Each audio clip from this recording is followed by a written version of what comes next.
Assalamualaikum warahmatullahi wabarakatuh. Halo teman-teman semuanya, bagaimana keadaan kalian hari ini? Semoga kalian sehat selalu ya.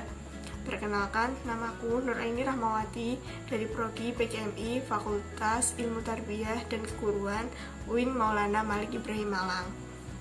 Hari ini aku akan menjelaskan ke kalian tentang apa sih Prokes 5M itu. Dan satu lagi nih yang menarik, aku juga akan bahas seputar vaksinasi loh. Tunggu apa lagi? Here we go. Oke, 5M yang pertama. 5M yang pertama adalah mencuci tangan. Kalian tahu gak sih, rajin mencuci tangan hingga bersih adalah salah satu protokol kesehatan yang cukup efektif untuk mencegah penularan virus corona.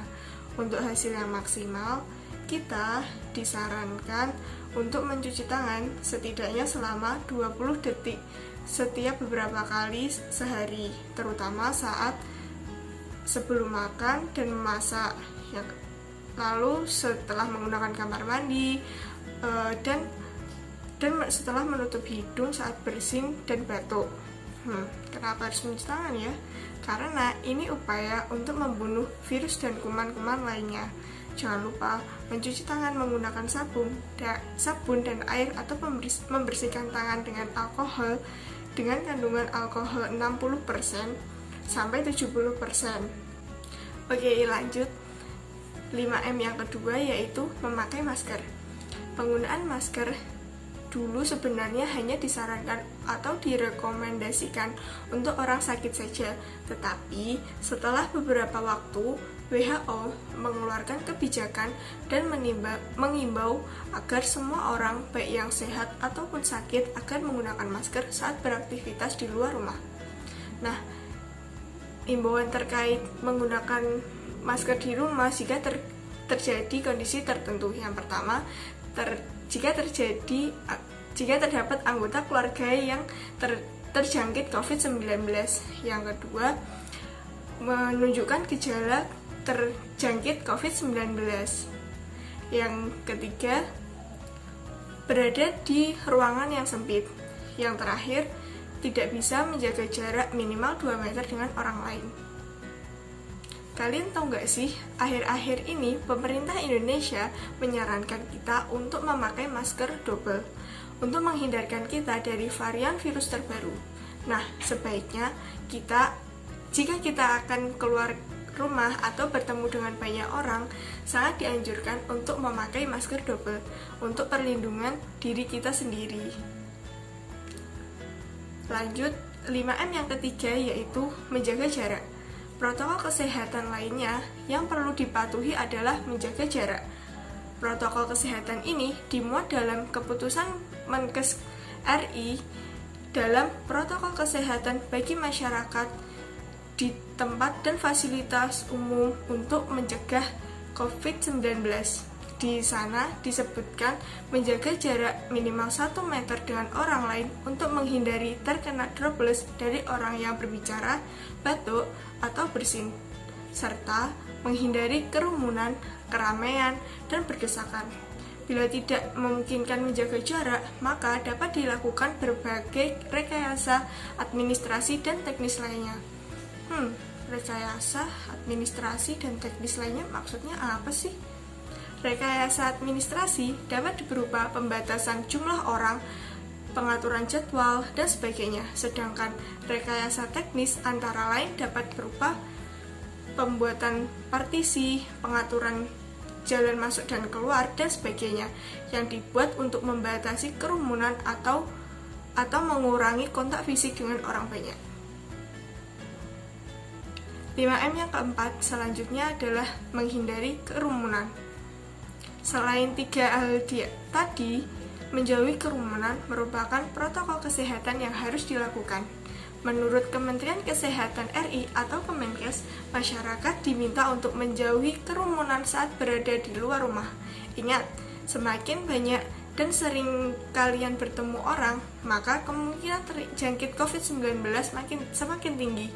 Oleh sebab itu, hindari tempat-tempat keramaian, terutama bila sedang sakit atau berusia di atas 60 tahun atau lansia. Menurut riset, lansia dan pengidap penyakit kronis memiliki risiko lebih tinggi terserang corona. Jadi, kita harus lebih berhati-hati ya. 5M yang terakhir yaitu mengurangi mobilitas. Virus penyebab corona bisa berada di mana saja. Jadi, semakin banyak kalian menghabiskan waktu di luar rumah, maka semakin tinggi pula terpapar virus jahat ini. Oleh karena itu, bila tidak ada keperluan yang mendesak, kalian tetap berada di rumah ya. Menurut Kemenkes, meski sehat dan tidak ada gejala penyakit, belum tentu kalian pulang dengan keadaan yang sama. Pasalnya, virus corona bisa menyebar dan menginfeksi seseorang dengan sangat cepat. Jadi, yuk terapkan protokol kesehatan 5M untuk mencegah penularan dan penyebaran virus corona di Indonesia. Selain itu, jangan pula lupa untuk selalu meningkatkan sistem kekebalan tubuh agar terhindar dari infeksi COVID-19. Nah, itu tadi penjelasan singkat dari aku seputar prokes 5M. Nah, selanjutnya aku akan membahas tentang vaksinasi ya. Here we go.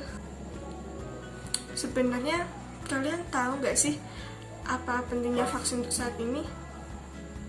Pertama, sebenarnya vaksin tidak hanya melindungi individu, namun juga memberi perlindungan bagi orang yang tidak dapat diimunisasi loh.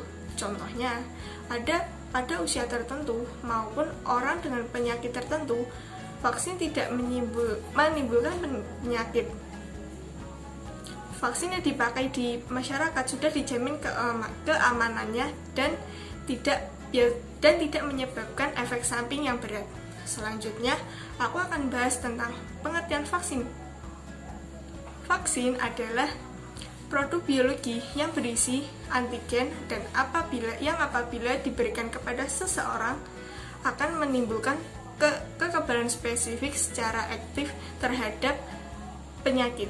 Produk atau zat yang dimaksudkan dengan suntikan atau lewat mulut ke dalam tubuh untuk menstimulasi imun tubuh. Lalu, bagaimana cara kerja vaksin COVID-19? Vaksin bekerja dengan cara meniru agen penyakit, baik berupa virus, bakteri, maupun mikroorganisme lainnya yang bisa menyebabkan penyakit.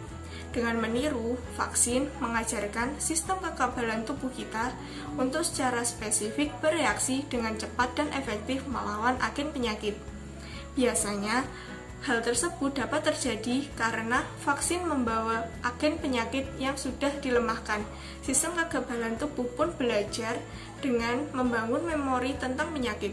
Dengan begitu, tubuh kita akan dengan cepat mengenali suatu penyakit dan melawannya sebelum kita menderita sakit berat.